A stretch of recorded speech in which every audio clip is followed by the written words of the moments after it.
her injury, which would then lead to the following week where Jack Victory would team up with the Dudleys to take on the team of Tommy Dreamer, the Sandman, Spike Dudley, and New Jack in an 8-man tag team match in a Philadelphia street fight. On that occasion, the Dudleys and Jack Victory would pick up the victory. No pun intended, Jack Victory picking up the victory. I swear I didn't mean to do that, actually. I just thought of it as I went.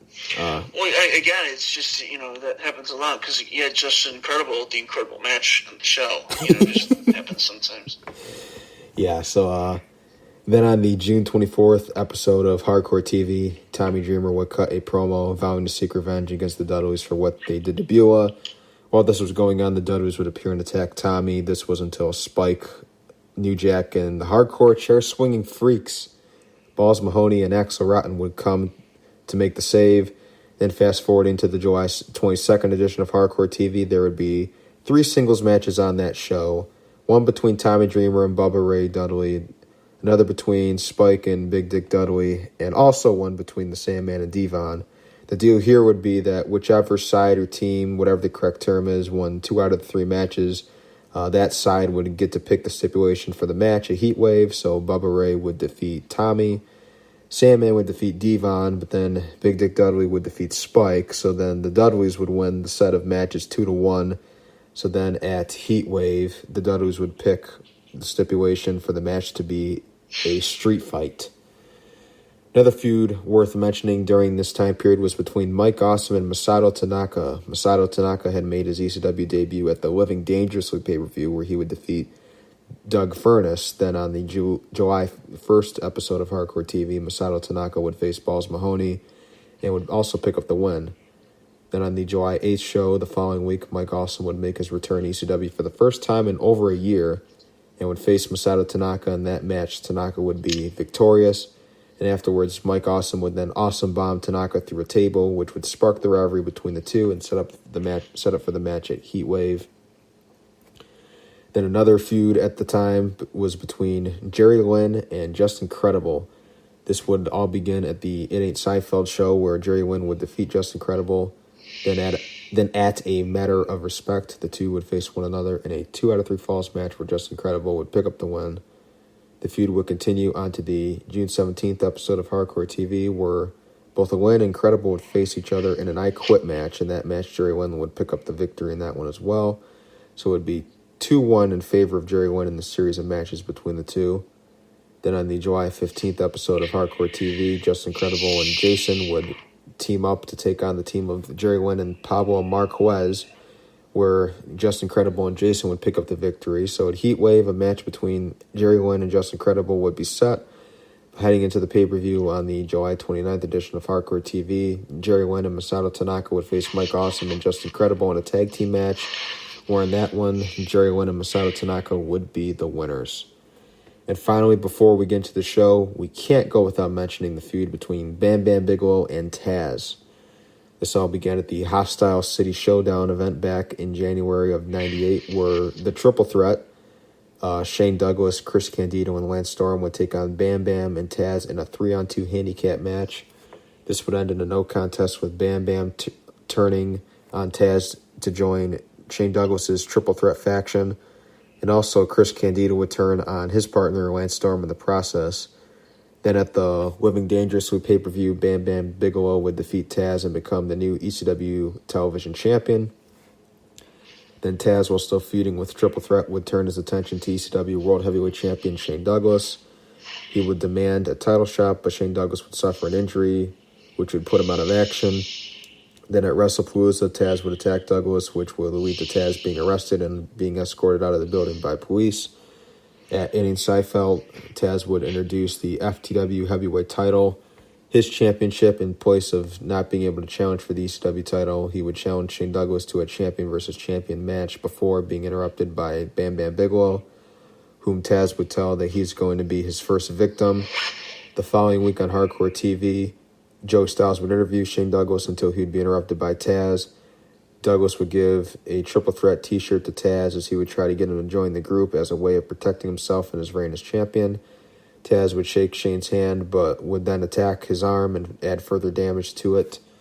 Then over the course of the weeks to follow, Taz and Bam Bam would brawl with one another, with on the July 8th episode, the official announcement being made for Heat Wave that there would be the match between Taz and Bam Bam Bigelow at Heat Wave 98.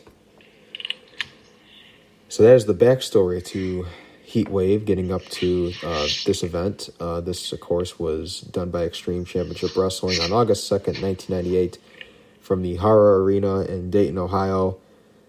4,376. I've seen 4,400 as the attendance figure. I've seen a couple different ones, but I guess either one would work. I mean, you could round up to basically 4,400 at that point. The buy rate would be 73,000.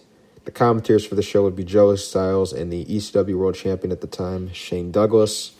This is actually the first time there would be a color commentator on an ECW pay-per-view event as well. Francine was there as well, right? Yeah, Francine was there. I remember I think it was like one of the early matches, like she had made some comments, but it was mostly just Shane doing all the talking with Joey. Before the show went on air, there was one preliminary dark match. It was a tag team match between the Hardcore Chair Swing Freaks, Zach Surratt and Balls Mahoney versus the FBI, Tracy Smothers and Little Guido Maritato, and Balls Mahoney and X Surratt would pick up the win in that one. Kind of wish that in the pay-per-views we've done with ECW so far at the FBI would have been on at least one of them. Kind of wish we could have seen them in one match. That's a good point. I didn't even realize that. That's a good point. Yeah, because Barely Legal, they were also like in one of the dark matches before. I think if we continue later on in the ECW pay-per-views, we'll definitely see them for sure. I mean, obviously they're on them, but I don't know when we'll get to see them on there. Maybe the next one. I don't even know what the card looks like. To start the show, we'd have Joey Styles in the ring as he'd address the crowd and introduce them to Francine and the ECW World Champion Shane Douglas. Then with Douglas and Francine now in the ring, Shane would grab the microphone and would say to cut the fucking music. He's so excited because tonight Bam Bam Bigelow gets his hands on Taz.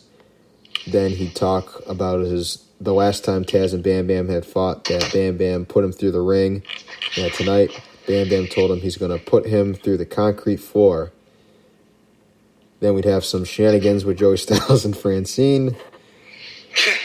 Say the very least, we'll keep it at that. Then we'd have the opening video package with one of the greatest theme songs ever. Extreme Championship. Wrestling. I love that. It's so good. And then the video package with it. Uh-huh. People throwing ladders on each other with like chairs and glass and shit. It's so awesome. I know. It's the greatest. One of the greatest theme shows ever. It gets you so excited for the pay-per-view. I know. Yeah, in this case, it was no exception. So we'd have our opening contest to be a singles match. It would be Jerry Lynn versus Justin Credible, who would have Chastity, Jason, and Nicole Bass in his corner. The finals of the summer series between these two. Joey Styles would also note that they'd have a sellout crowd of over 5,000, which I previously noted that the figure I had was only 4,376, 4,400 at most. You can lie. It's fine. It was weird because I looked at that building and it actually didn't look like it was that bad in terms of like a crowd. I don't know. Yeah, no, it didn't look bad to me. I mean... But of course everything on TV looks bigger too, even if it's like, a smaller building. Like, I can only imagine like, the ECW arena, when they did shows out of there, that always looked small even on TV. I can only imagine how much smaller it had felt actually being there in person. Yeah, true. Styles would refer to Jerry Lynn as one of the most underrated wrestlers out there at that time, which I could most definitely agree with. He'd also have the line where he'd say that they should call Nicole Bass Russia because she's so much bigger than China. Yeah, that was, okay, that was probably the worst line of the night, to be honest. Like, you have to admit, when you heard that, did you sigh like I did? Yeah, because I knew what he was talking about, but... Yes, so did I, but I was like, that's... Uh-huh.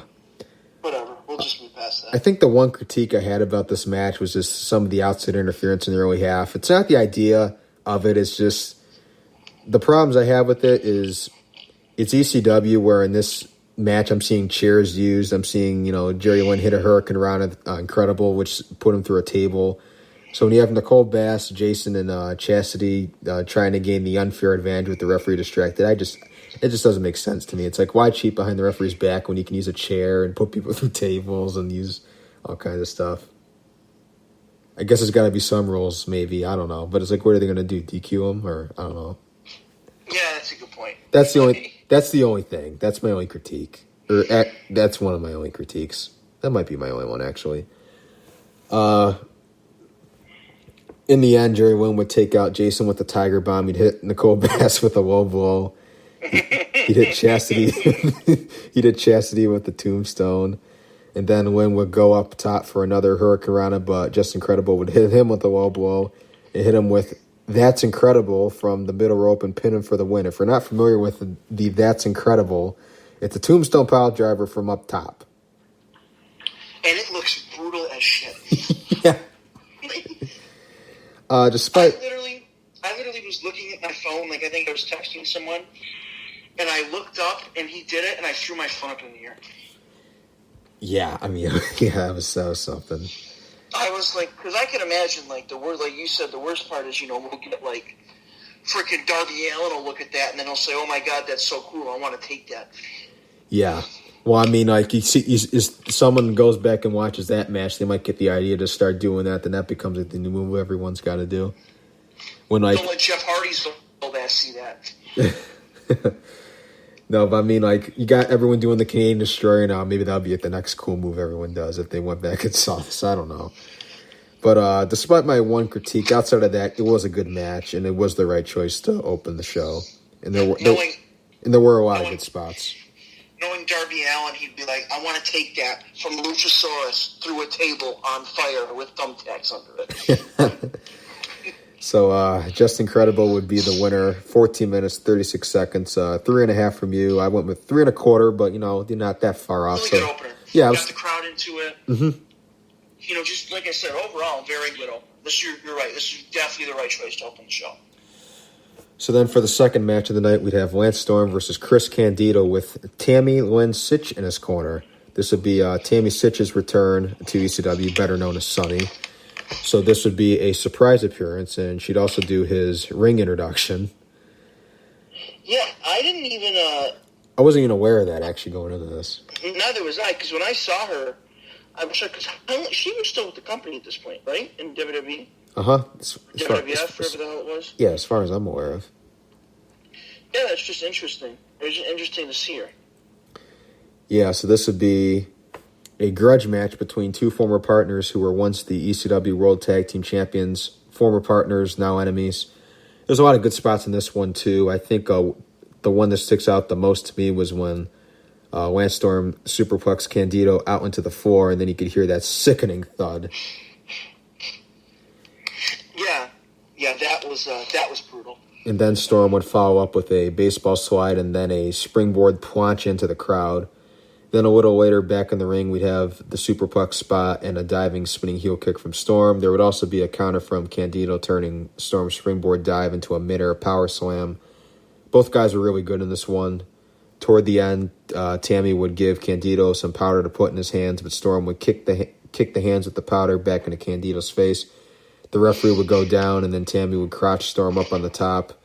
Then her and the official would get into a shoving match. Then Candido from behind would hit a schoolboy on the ref. That was kind of weird, actually. Just a weird way to take him down. While this is going on, Tammy's top would come off, so then they'd have to cover her up. Then in the ring, Candido would hit Lance Storm with the Blonde Bombshell, which would also, if you're not familiar with, is a top rope power bomb. Then he'd go for the cover, and Chris Candido would win the match. So we'd have two matches to start out with, top rope finishers, which, some people may not like. But outside of that, overall, it was a pretty good match. A lot of good spots, like I said. And there's also some hard-hitting strikes in certain parts of this one as well. But Chris Candido would pick up the win in 11 minutes. I had 3 1/4. You had a 3 on that one. What did I go with? Yeah, you had a 3. Okay, that's what I thought. Yeah, you liked it a bit more than me, but I still liked the match. Mm-hmm. I think the first match is a little better, but I still liked it. Yeah, same with me. It was cool to see Sunny, or Tammy Sitch, technically, in ECW. Uh-huh. But, it was just obviously, you had. I